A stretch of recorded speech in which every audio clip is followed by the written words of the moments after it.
Jackson. You should be a fantastic class. And a very important part of our business right now is the fact of developing new properties into usable houses and more affordable housing too as well. It's our biggest issue that we face right now. But I get commercial time to discuss my company, which I don't get to do very often. So I work for Washington Trust, as I said, the oldest bank in the state, founded in 1800.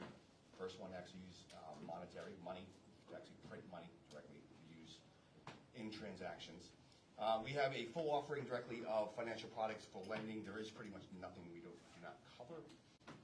Land, construction, purchase, rehab, bridge loans, which a lot of people don't do anymore, which covers a transaction in between should you sellers not sell their property until post-purchase, and it carries them directly over. Reverse mortgages, another department we have. We also do Rhode Island, Mass, Connecticut housing, as well as DSCR, which is a newer investment property purchase, which utilizes rental income in order to qualify, rather than debt-to-income ratio, based upon the existing debt ratio of the customer. As long as the rental income is more than 1.5 times whatever the PITI is for the property, it should cover that factor, sort of wipes it out. And then we have our standard conventional FHA, USDA, VA, our portfolio products, which are sort of a niche. If they don't meet regular guidelines, portfolio sort of covers it. We also have a new offering of our new community products that we have.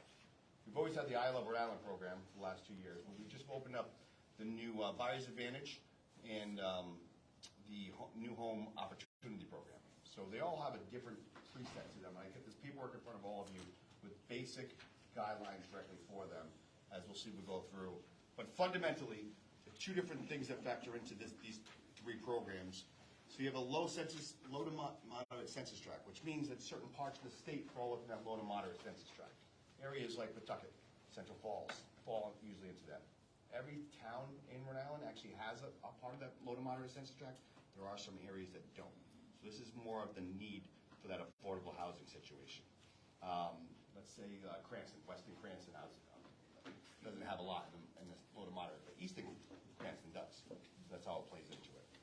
Alternatively, you have the low to moderate income too directly on it, the AMI for the borrower, which is the area value model for the basis for the state. So it's usually 80% of whatever the median income is for the state.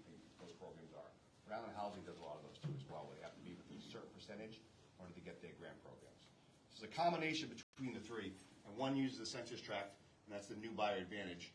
The I Love Rhode Island program uses the income basis standpoint, and then the new Home Opportunity program uses the census tract and the AMI, which actually is even a more fantastic program in the fact that it offers 97% financing overall. It offers rates down up to 2% lower than whatever the conforming rates are currently, and no MI. So those are three categories that can lower the cost directly for the borrower, and therefore have them have a little bit more affordability, which gives them more of a chance to purchase houses in this current market. The average house price, I think, was, and what was the average house price we posted the other day? It was $391 the other day, the average house price. So the medium income can't afford that on their own curve. So these programs may help them actually get above that threshold and be able to afford that. So my cards are in there, as well as those three programs specifically, which I think are going to do great for the state in order to help us to move forward to make more affordable housing. I want to introduce now our first speaker. So the real reason everybody's here today is to learn how to develop vacant land a little bit better. We have Henry Thayer, who's coming up first. He's going to speak first. And then we have Suorsa and Jim Caldarone, who are going to speak to as well, two survey companies. We'll give it up to Henry right now. Sun land is very interesting because first off, raw land, you have no idea what you can do with it. Secondly, you have the neighbors, the problem with the pre-existing lots. They don't want you building there, and they will do everything to stop you. So you got to also remember, land is worth about 20 to 25% of the finished product of what a house is. Sometimes it gets up to 50% when you get land with amenities. But I mean, I've gone arguing with neighbors. I almost got into a fist fight with a neighbor. He was ready to take a swing at me. So there's that. It's a lot of fun. The engineering is a big deal. You have nothing without engineering. You have a piece of dirt, wood lot, hayfield, that's it. You don't know what you can put there. You don't know where it's going to go.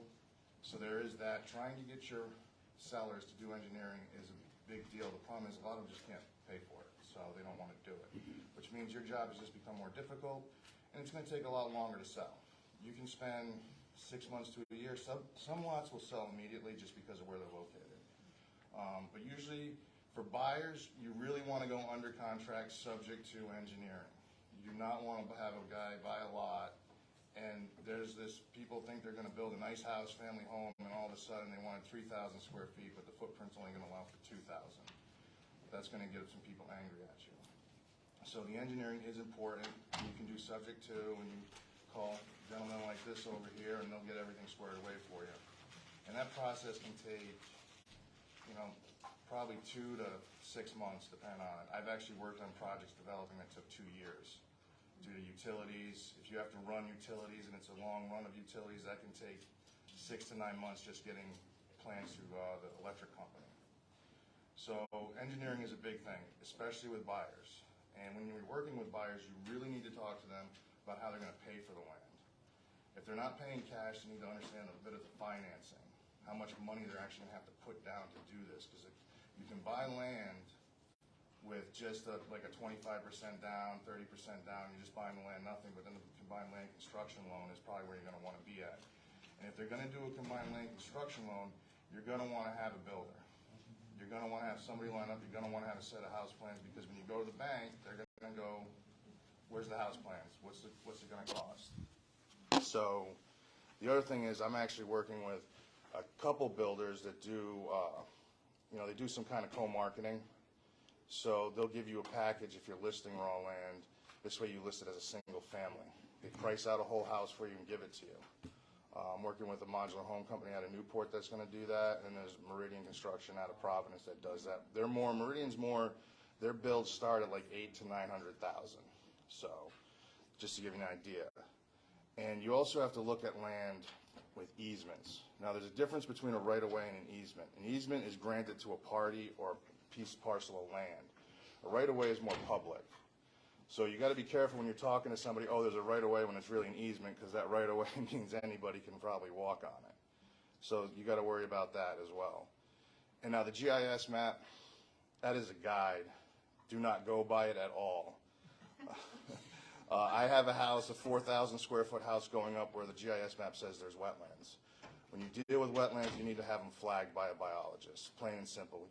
I've had people call me, they see wetlands on a map on a piece of property I've had listed. I'm like, it's dry there, you need a wetlands biologist. And like, they just run away. The buyers run away.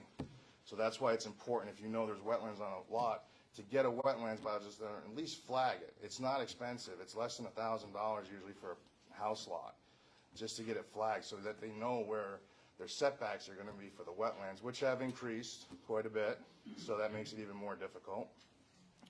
The other thing is title. So I've dealt with land that is multi-generational. 4 generations it's been in the family. So you had one person that deceased, they owned it, four children, 3 of them are deceased.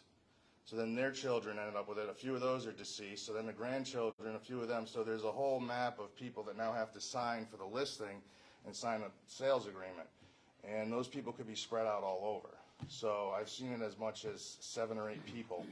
And they're not on the town site. When you look at the vision appraisal, it only has a couple of names of where the stuff's getting billed to and everything like that. So you really have to be careful, because you could be under contract and guess what? Somebody isn't signing. You should look with that with your buyers. Look how long the property's been in the family. Ask the listing agent. Say, do you have all the all the owners? Do you know which they are? Do you have a legal document? You're going to need a lawyer most likely involved in any type of land development, because if you're going to subdivide, even if you're just subdividing one lot into 2, there's an attorney's going to get involved, and you're going to have to rely on that attorney a lot, and you're going to have to rely on the engineers. You have to be the source of information. You start going around saying what you can put there and you really can't. First of all, it makes you look bad, but it also can make you liable. So there's that problem. And like I said, there's lots are pre-existing non-conforming. I have a lot that is less than 3 acres and is zoned in 3 acres, 300 feet of frontage. It's 200 feet of frontage and about 2.66 acres. Now I started talking to this individual about this lot in November. And something showed up where I looked at the GIS map, and the vacant lot was in his brother's name, and the lot with the house was in his name. So I said, this isn't gonna work. So I go talk to the town, and we go back and forth, so they redid the deeds. Well, the other problem was there was all this junk on this parcel of land that they said was owned. So I had to talk to the neighbor. Luckily, he was a nice gentleman. He's like, this is my land. Turns out the lot was in an entirely different place. Almost 3 acres, wrong place on the map. So I had to go talk to surveys. It took me 2 months to straighten this out, and this is lots up for $160,000. It took me multiple trips to the town hall, trips to the surveyor, talking to attorneys, talking with my client, and it took me 2 months to do. So you have to be aware of that land, you're gonna put time in more so than a house. When you get a house listing, you know what you can do it. You know it's a 3-bedroom. All you gotta check is make sure a septic is the right size and stuff like that. But with land, it gets complicated, as some of you must know. So just, you gotta really be careful. You can get in a lot of trouble. And usually with the towns, you have the problems of dealing with the planning department. So when you have a pre-existing non-conforming lot, you have to get a zoning certificate. I mean, I sold land on Block Island that was an 8,000 and change square foot lot, and now Block Island, you have to have a minimum of 2 acres. But there's a zoning certificate, no frontage, they had to allow it. Other towns might say, no, we're not allowing it. So you might have to get an attorney to fight with the town if it's a pre-existing non-conforming. So, yeah, that's basically it. These guys are gonna take over and tell you. Now, the one thing I'm gonna tell you about surveyors is when you sell a house, this is the biggest problem. You can't go around saying you can put an addition here because there's setbacks. If the addition that people think they're gonna put in there in the setbacks, yeah, you might end up 10 feet into an area where you can't build there, because they'll explain to you about that. So that is important, especially with vacant land, because if you have 200 feet of frontage, you have 50 feet on each side, depending on each town is different, whatever, and you got a house here, you got wetlands over here, it's a nightmare. I have maps, site plan maps, that if I put in front of you, there's more squiggly lines and markers and everything else, you never even know what's going on. So just be careful. That's all I got to say about that. You guys can take over. Question, what is what order, like I had mentioned before, brand new to land, right? Well, where do you start? Other than, where do you start? Do you start with zoning, do you start with the survey, you say engineering? Buyer or seller? Seller. Oh, no, buyer, I'm sorry. See what they're going to do. Are they going to build or not? If they build right away, if they're going to build, then they need to start talking to a builder. If they're going to buy the land just as the land, that's one thing. But you really should have definitely talked to a builder. I had an instance where I got a lot, and they bought the lot without any plans to build, and they found out they got priced out of the game. So then they had to turn around and sell the lot. And right now, land's going at a premium, so they could have lost money, but they didn't. So if you sell a lot to a client and they're thinking that they're paying $200,000 for a lot, and I'm going to build a house for $400,000 and it's $500,000, they're not going to get approved for it. They're stuck, and that could really, really mess with them. But yeah. So let's say we're on the seller side and we want to produce a fully engineered lot ready to go. What would be the steps we would take? Right here.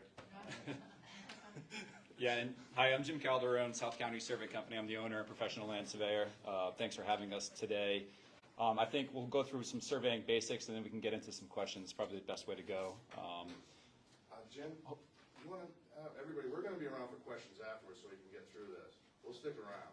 So if Sure. you want to write them down, come up and talk to us. Yeah, we can do that. We can do it as an open forum thing or afterwards, however you'd like to do it. But I'm just going to cover some basics on land surveying, and then Sam's going to talk a little bit more about site development, soil evaluation, septic system design, that sort of a thing. So again, thanks for having us today. Thanks to Henry, and thanks to all you guys. Let's see here. So the first thing I want to cover is classes of surveys. Basically, a boundary survey is a class 1 survey. And let's see. That's the process. Yeah, I guess I'll just read out this slide. That's the process by which the property or other boundary lines, easement lines, right-of-way lines, things like that, can be determined, mapped, and monumented, marked in the field with actual markers, permanent markers, as defined by a legal description or deed. There's a Class 2 survey, but we're not even going to get into that because a Class 2 survey is a super high accuracy survey, basically for the construction of a bridge or a tunnel. It's nothing that we'll ever have to deal with, so I'm going to skip right over that one and go to Class 3. Class 3 survey is an existing conditions or topographic survey, just showing culture, site features, location of buildings, vertical relief, changes in elevation, utilities, above ground, below ground, and usually the combination of the two, a Class 1 boundary, the property lines, and then the Class 3 topographic existing condition surveys will be used as your base map for all future planning. Septic design, basically before the lot, or before a building designer can go and start planning, what type of building, how big it can be, where it can go, the first thing that has to happen is the survey. So, and then lastly, there is a Class 4 survey, but that's just a compilation plan. GIS data is considered Class 4. Putting together a conceptual subdivision plan of what can possibly be done with the lot, with overlays of GIS data and, sorry, I lost my train of thought there. It's not a field survey. It's basically just a compilation of existing information. So that is the basics on this.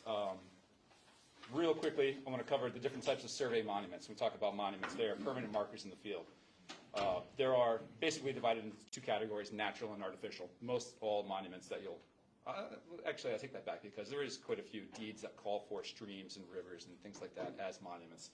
But the types of natural monuments are stone walls, although they're not exactly natural, and then rivers and streams. Artificial monuments include bounds, granite or concrete, drill holes, iron rods, pipes, nails, spikes, etc. And here we got a couple of examples. Here is a granite bound. This is a concrete bound. This is a town of South Kingstown concrete bound with a disc on top that actually says town of SK. Here is a pipe. It's not a great one, but that's a pipe. This is a drill hole in a stone, and circled there with the orange paint. Here we've got a combination of things. This is great. This is a round concrete bound, looks like a homeowner special, along with a pipe next to it and a tall iron rod behind it.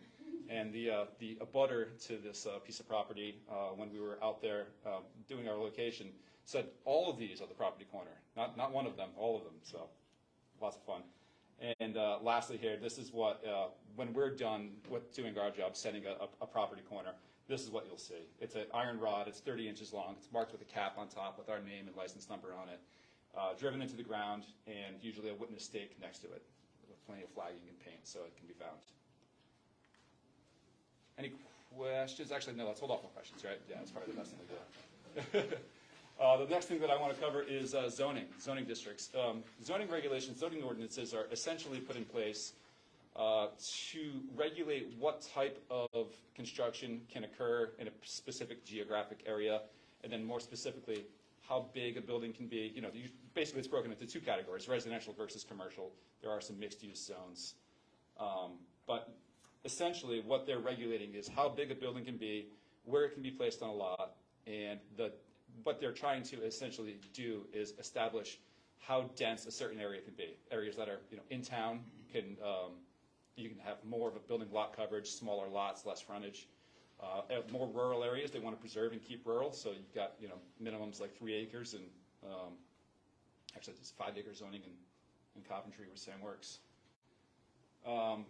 Henry covered pre-existing non-conforming lots, but a pre-existing non-conforming lot is basically any time you have a lot that already exists, that was created before zoning ordinances were established, and it doesn't meet the current zoning classification, doesn't have enough land area or frontage for the zone that it's in.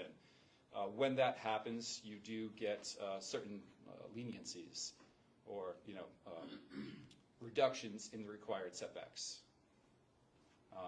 If you can't meet the required zoning for the property, that's when you're looking about to get a variance from the town.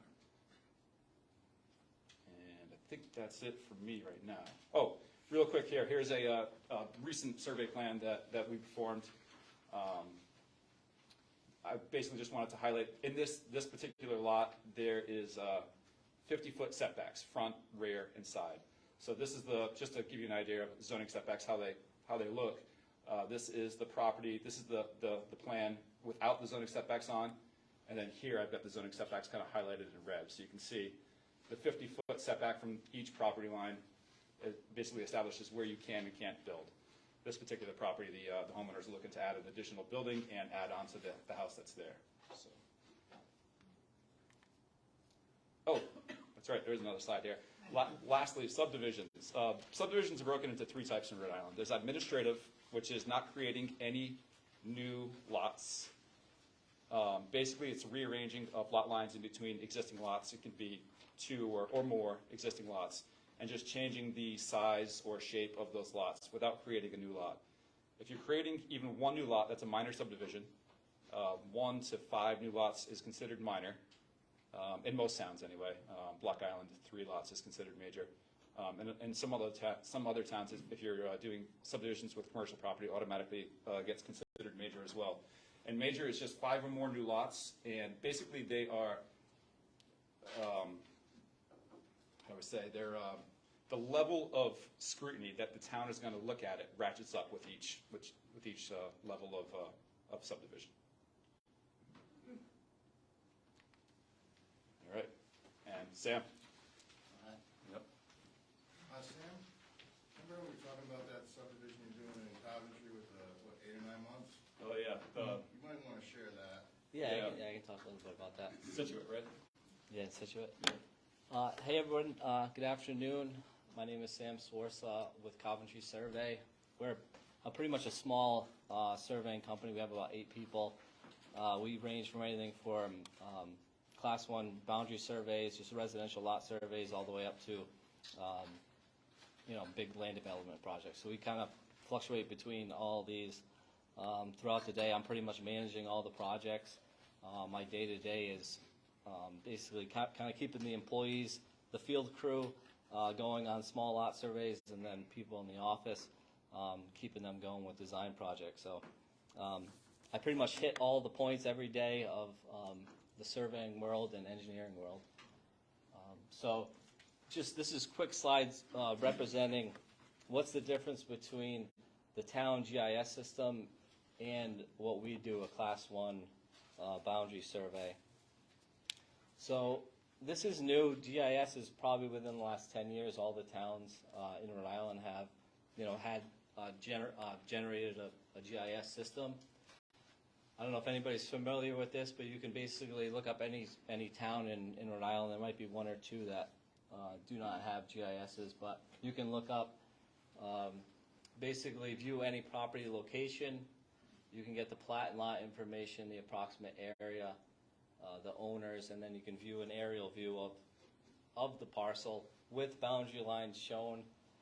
But you're not supposed to trust where the boundary line location is on the GIS, right? That's what you rely on the land surveyors to do.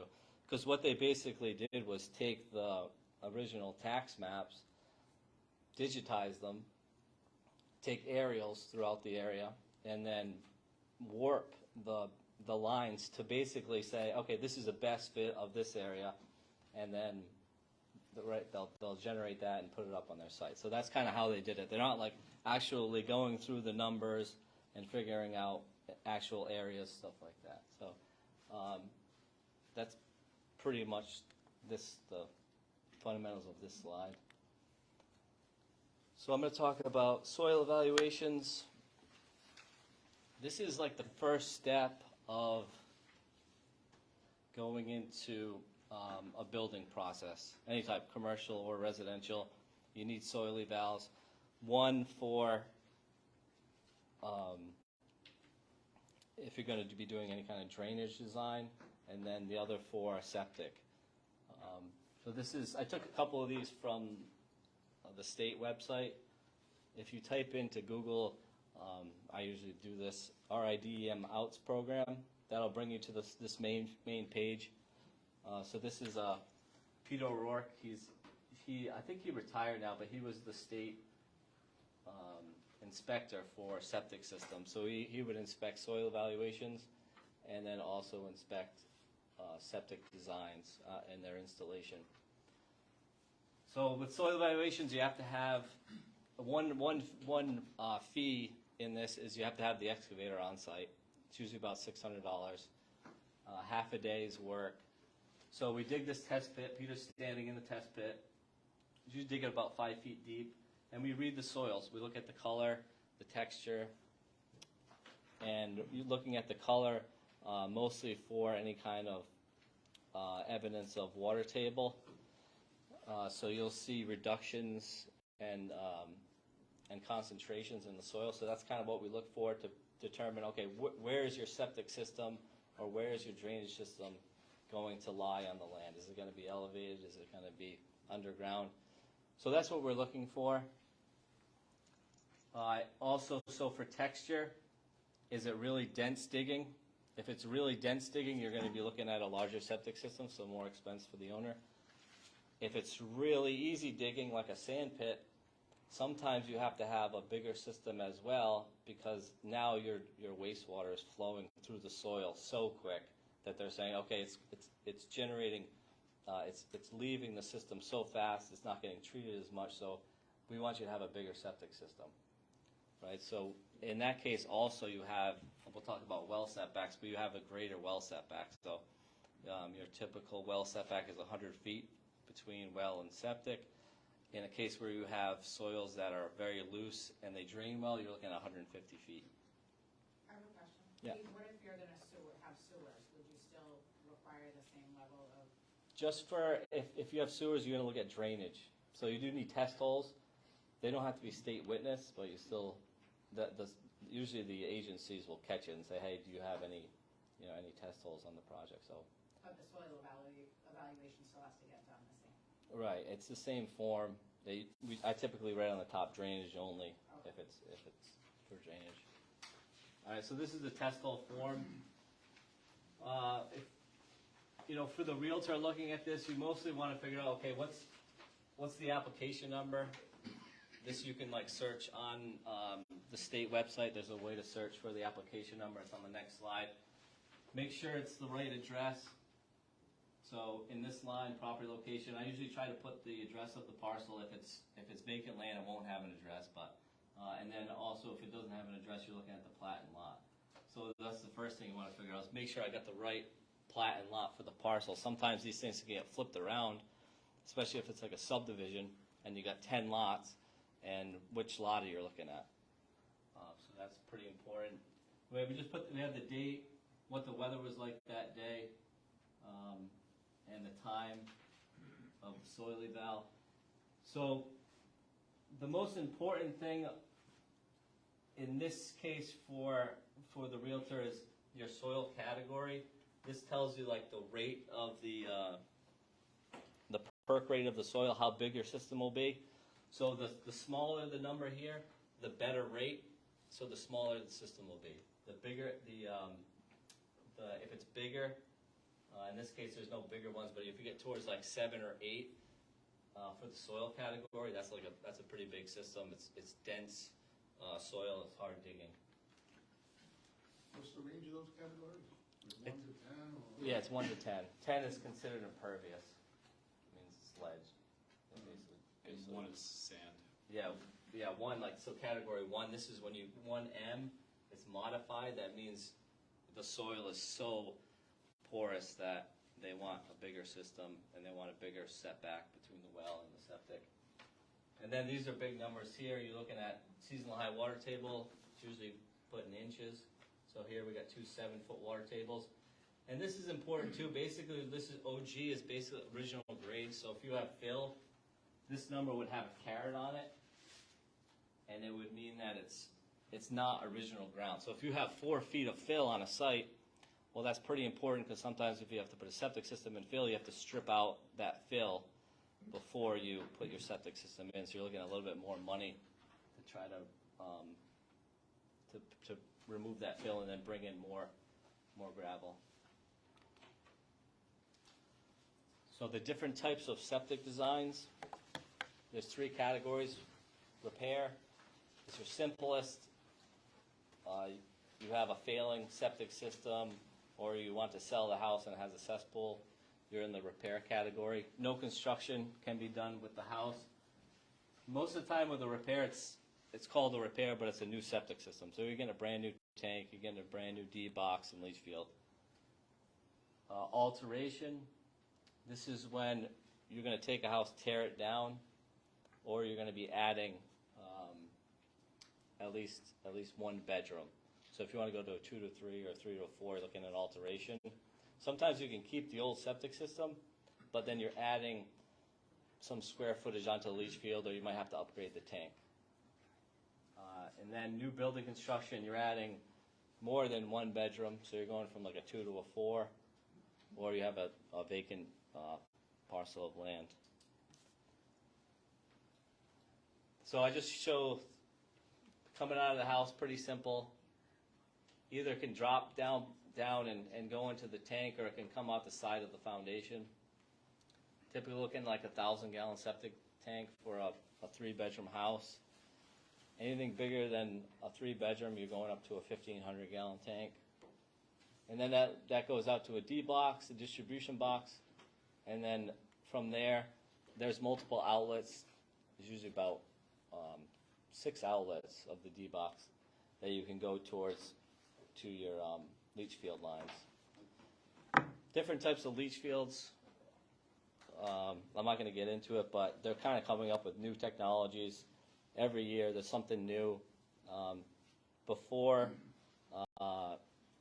this last year, everybody was using Elgins because it's a conventional septic system, has a smaller footprint, and so people are using them a lot. Now there's a new system called the GST, which even has a more reduced footprint. It doesn't require pre-treatment, so you can get more bedrooms on a lot if you're dealing with a small footprint on the lot size. Now, does that require a reinspection every 2 years like the other systems? No, that doesn't. That's so advanced treatment is when you have a contract.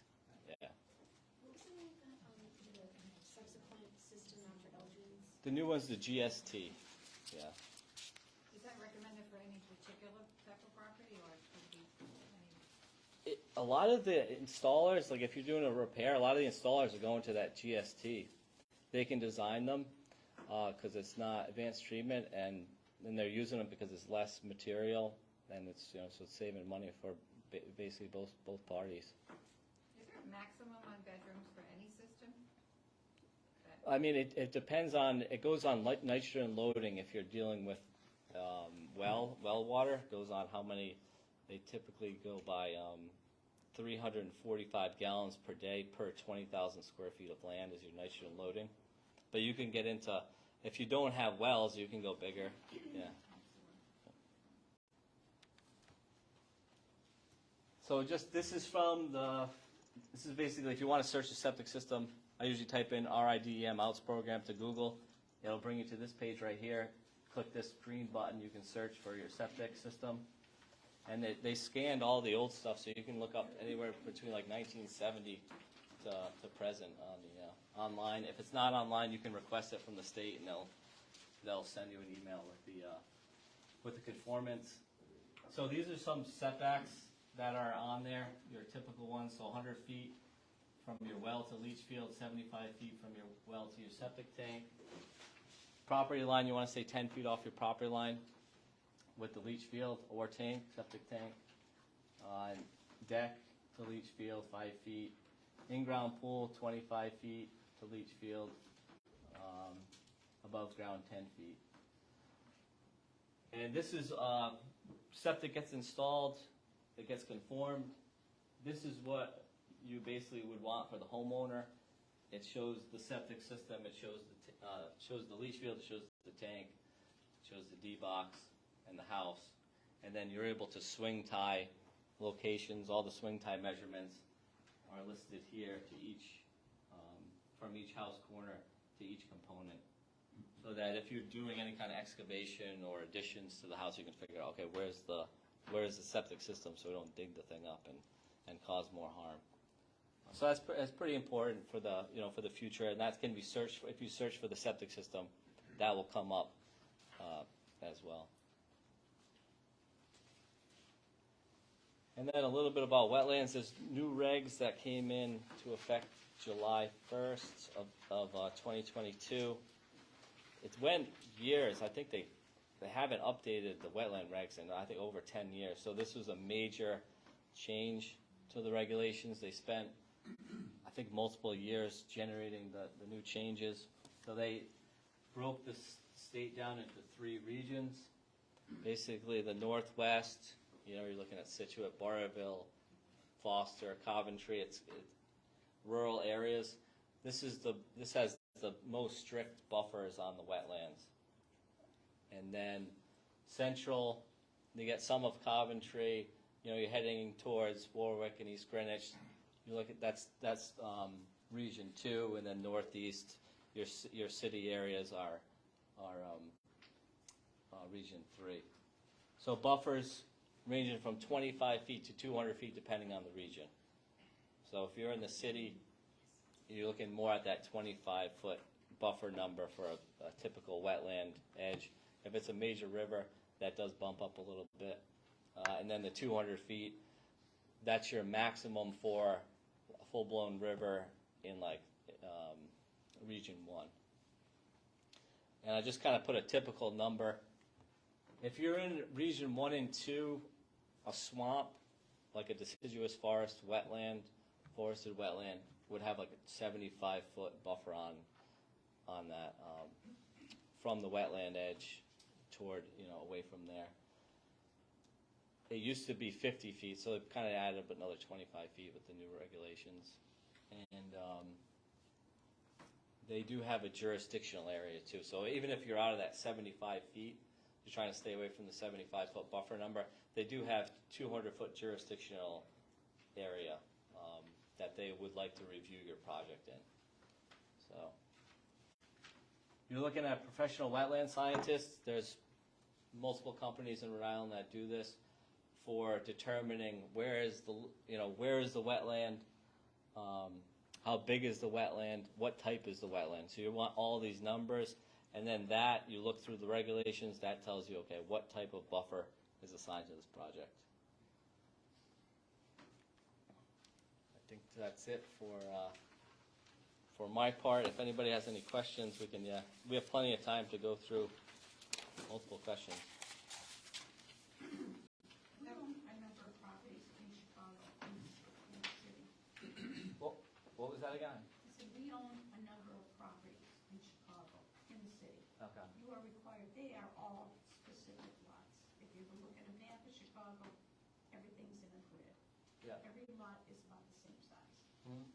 Why is it that, so we have to, whenever we sell a piece of property, we have to get a survey done on these lots. There's no way you can be changing some of these lot lines. Now, in Rhode Island, you don't have to do it. It can be, your lot could be from this rock to that rock, to those rocks over there. Why is it that in Rhode Island, you don't have to do a survey? Why are we in no survey state? Yeah, so that's state law. I don't know why Rhode Island hasn't changed that. It would keep the state more updated, because right now, like, you have properties that haven't been surveyed in 100 years, and the cost to survey it is expensive because we're going back in time and trying to find monuments.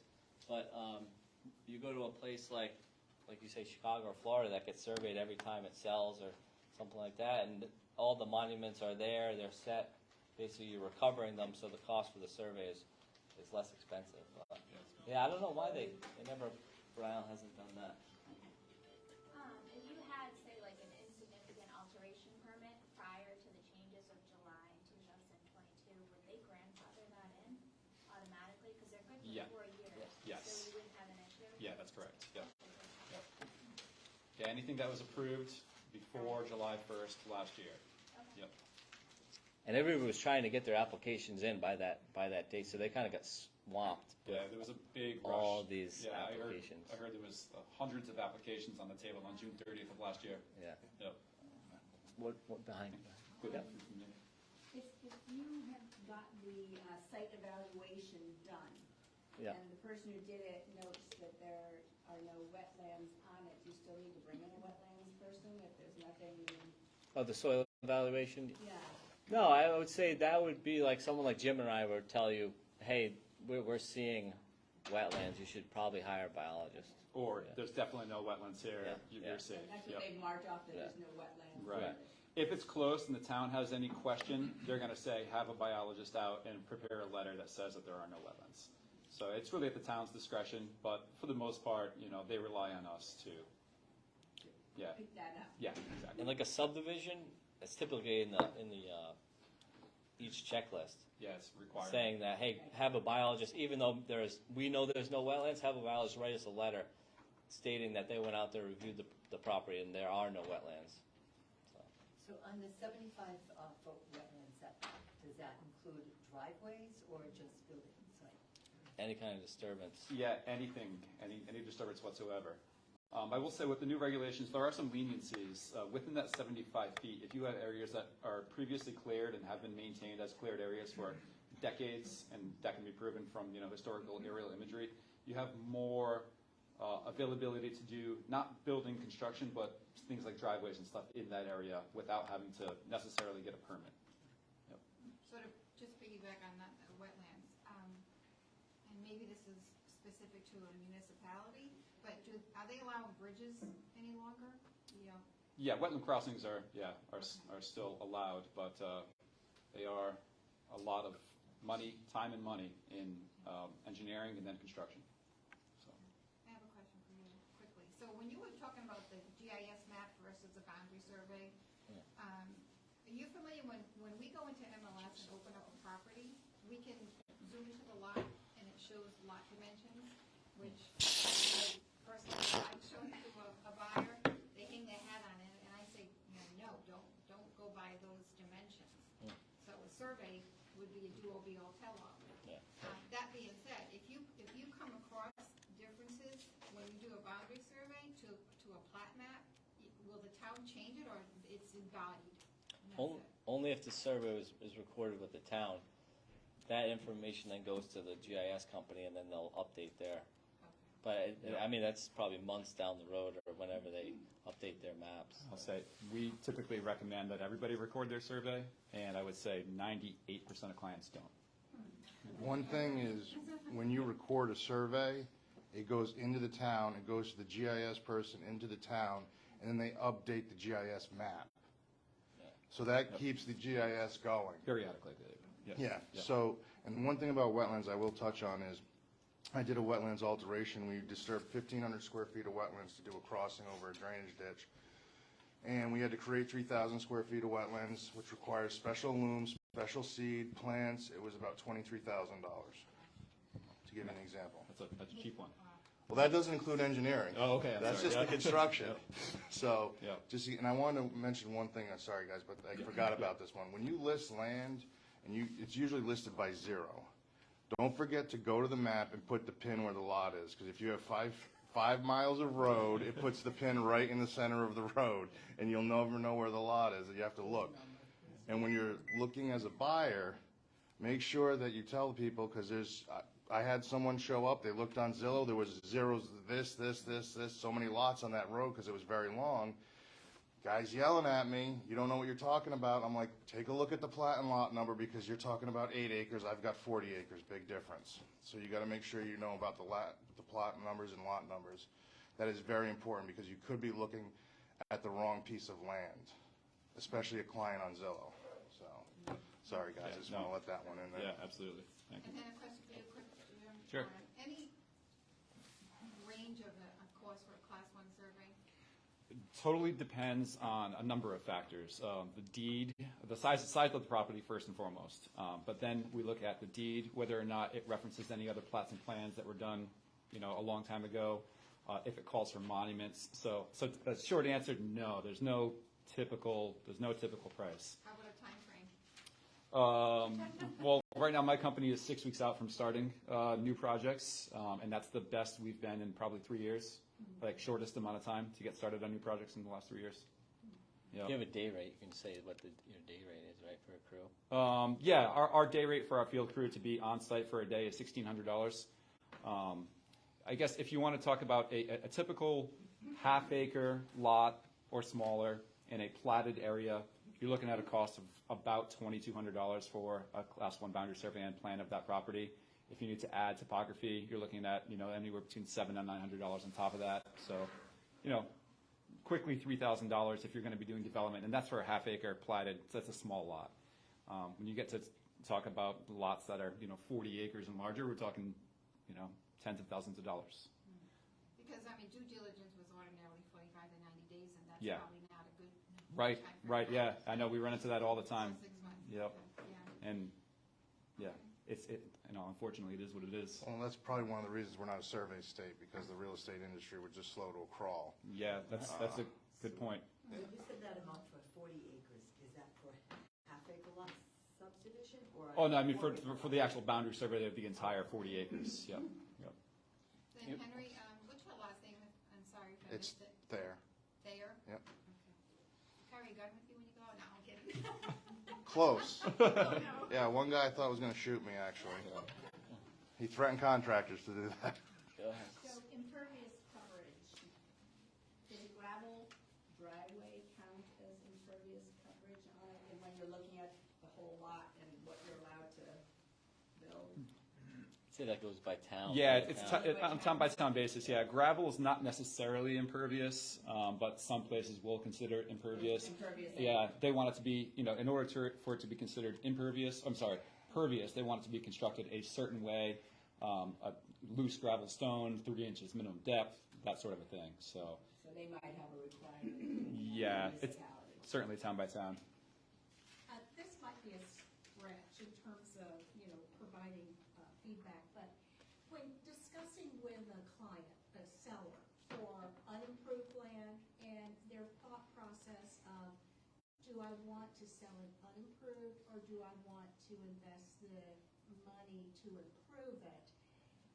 Because I've been asked that question, and I don't really have an answer, but Sure. is there a, like if the house is a third of an acre and would hold a 2,500 square foot house, is there sort of a dollars per square foot that a range that you could throw out perhaps to say, to put in all the utilities and the, do the survey work and put in a driveway? Do you have any sense of what that could be? Yeah, that's the question. When someone asks you about developing lots, when I did these 2 waterfront lots that took years to do, they had been on the market for a long time, and no one was buying them. Because there's 2 lots, so what's gonna happen? One person buys a lot, they gotta pay for everything? It's not really feasible. The other problem is no one really knew what you could do there because of all the state agencies. So I think we spent, to develop 2 lots, $150,000, right? So but I told my client, I says, if you don't develop these lots, you're selling these at wholesale. Which means because a builder's gonna do that and they're gonna develop it for over the course of a couple of years, they're gonna wanna make 20 to 25% off the land plus their holding costs. So that's what's gonna happen. And I mean, working with the state is a nightmare. When we went to put in a road, it was more of a driveway, but it was 600 feet long near the ocean. I said, well, we're gonna put the gravel bed, and I said, he wants to put seashells down, and the engineer says, no, you can't put seashells down near the water. Within coastal resources, you can't have a seashell driveway. It can't be on it can't be on the plan that you put into coastal. It has to be crushed stone for drainage. So obviously people put seashells on their houses within 200 feet of the coastal jurisdiction. So that is, oh, and the one other thing, if you're in the southern Rhode Island, coastal jurisdiction covers the south side of Route 1 now, not just the 200 feet. So when you have to do a septic design, it has to go through the DEM, and then coastal has to approve it. So, but if you want to know if it's worth it to do the engineering, a 2-acre lot's going to cost you $5,000 to $10,000 to engineer. That 2-acre lot could be worth anywhere from $120,000 to $250,000. Then what you're going to get is, if you don't do that, it's going to sit for a long time because somebody's going to come through, someone that's going to build, an end user is what I call them. They're going to want to build, and they're going to hear all this stuff they got to go through, and some people just don't know how it works. Luckily, when I talk to them, I know how the process goes. I said, it's not that hard. It's just time consuming. It just takes some time. They just walk away. Like, I don't want to do any of that because it could change and this and that and Upfront cost. yeah, and they have to pay for it. But now, what's going to happen is you're going to get the people that are going to buy that lot are the ones that are going to come in and offer you half of it because you've been sitting on it a year or two and you're just getting impatient. So the lot's up for 150. I'll give you 50 or 75,000 for it, and they're going to say the heck with it and take it. So they will lose money. That's at the end of the day, you're going to lose money unless it's on the water, a single pre-existing lot on the water where someone's going to take the risk to do that engineering because they love the spot. But you will lose money without engineering. It's just a fact.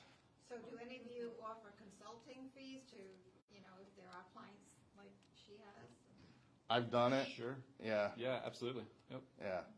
What about utilities, for the same, any sort of, and we won't hold you to it, but just ballpark to get, water, So utilities depends. To connect to public utilities, is that what you mean? Yes. To connect? I wouldn't be able to speak to that. Yeah. I can give you the gist of it. So if you're connecting to a state road, it's a whole nother matter with utilities of like water and sewer, correct? You gotta do Yeah, that's state correct. Yeah, you issues. need a physical alteration permit from the state if it's a state road. Yep. And the other reason is you'll see builders building spec houses within 200 feet of the road or less. Most of they like to build them as close to the road as possible because the electric company will probably give you only one pole. So once you get past that one pole, now you have to spend more money.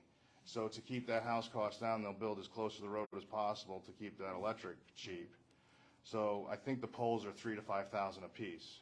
Usually what will happen is if you're crossing the street, they'll run it, they'll put a pole, and then they'll run conduit. Conduit is the cheapest way to do it.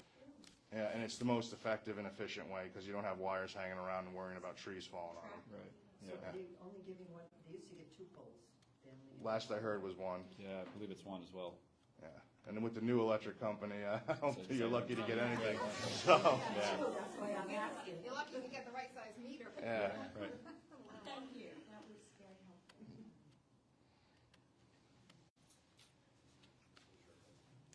Any other questions? So the first step in buying land is to get in touch with a surveyor, like that's the first step. Yeah. Who will come out and they know how to do all the testing and. Yeah, exactly. And we'll know whether or not you're going to need, like, really, if you're going to develop a piece of property, you may want to start with a wetland biologist, but calling a surveyor first, they'll be able to tell you whether or not you need a biologist in that particular case. You really want to start with the bank. Yeah. The bank is the first step. Oh, but for a cash sale, no. Cash sale, cash build. Cash sale, not looking to build yet. All right, I would advise against that because as this has happened, the regulations have changed. People that have been holding land, they can no longer build on it, or they're going to have to spend tens of thousands of dollars. So it is not advisable. You're going to want to get it engineered, but the engineering does run out in 4 years. And who knows what someone's going to say, some state person's going to say next year and what they're going to want to do. So I tell people if you're going to buy land, you want to build or within 4 years, at least get it engineered because now can you renew the engineering anymore after the 4 years? Wetlands permits can be renewed twice for 1 year. Septic permits are good for 5 years and are not renewable. The Right? one, All right. Basically, just send in the old design again and get it approved. Yeah, Good yeah, business you going could do through that. yeah, yeah, because there is instances where people had a whole house design, septic design done, 20 years ago, and then the regulations have changed. And if they went to do it now, it would be Yeah. more difficult, but you have a Correct. set precedent because it was already approved by the state. So Yeah. definitely get it engineered, but I never advise anybody on buying a regular house lot that might have any wetlands near it and not building on it immediately within the 4 years. Okay, well, that's great, this is good information, smooth conversation to have. I'll call Henry. Thank you, guys. Cool. Thanks. Yeah, thank you. So if there's information that you missed out on, remember, these are all recorded now. So all of this is a Kent Washington Association member. You are able to go and access all of our past lunch and learns too as well. And there's septic on there, we have septic ones, we have insurances, we have things about title that concerns. Those are all available for you to go view at any time. So if there's something you might have missed, feel free to go rehash it. It'll be on for the next couple days or so. The Kent Washington Association Education Board meets on the first Tuesday of the month. You all should have surveys, or there were surveys at the beginning. Please fill them out. Feel free, she's passing them out now. Please feel free to mark them up for how you thought the class went. If you have any ideas of things that we can bring to your attention, we actually are working on a wetland class currently. Henry and I discussing it to see if we might be able to throw one in later on this year about just formatting wetlands itself. But those ideas help us to come up with other classes which help educate you and be able to do your job more efficiently. Because So look with forward to it. wetlands, you have swamp, which is one setback, you have riverbank and standing water. I was on a lot, and the guys said, you can build a house here, and there's a pond the size of a kiddie pool. Like, I can't build any within 200 feet of this. So, but I would suggest to all of you taking the CE classes on septic systems. They have a conventional and a high-tech one. even if you're not gonna do anything with land, just because when you're selling a house and you'll know what they're talking about, especially when you get into the cesspool situation, which happens around here a lot, so definitely look at that. That's good classes. And those who don't know, so cesspools have to change over within the year. On a lending standpoint, the user requires, depending on who's responsible for that cesspool, to be transferred over to either sewer or to septic. In doing that, either the buyer or the seller, whoever's responsible for it afterwards, has to do an escrow holdback for whatever that is. Usually 1.5 times of whatever it's gonna cost. So if it's a $20,000 unit, you're looking at $30,000 that have to be held by the attorney at closing of their funds, either the proceeds from the sale from the sellers, or the buyer has to bring in their funds. It has to be done, the work has to be completed, an appraiser has to go back out, review that it's done, then those funds will be released to the individual at that point. Yeah, and septic systems, it's great to learn about them because it is the nuts and bolts of a house. And I'll tell you, the biggest septic system, just to give you an idea, I've ever heard of being done in Rhode Island, is 160 bedrooms. So don't worry about like a 7-bedroom or an 8-bedroom house. They're doable, I guess. So it was a dormitory at Portsmouth Abbey. So yeah, I definitely recommend taking that class. You guys got any questions up here, man? So it's all online. Feel free to look at all the videos like we do. We have a septic class that was online. We did it last year. It was a fantastic class. If anybody's interested, like I said, the board meets on the second Tuesday of the month. If anybody's interested in joining, we're always looking for new bodies to help us to figure out the classes for the year and ideas. So please feel free to fill out your survey and get that into us, and we'll look into things. Did you not get one? We'll get you. Where's Kathleen? We have Kathleen over here. She's survey queen. We got it. Thank you very much, guys. We'll see you guys next month.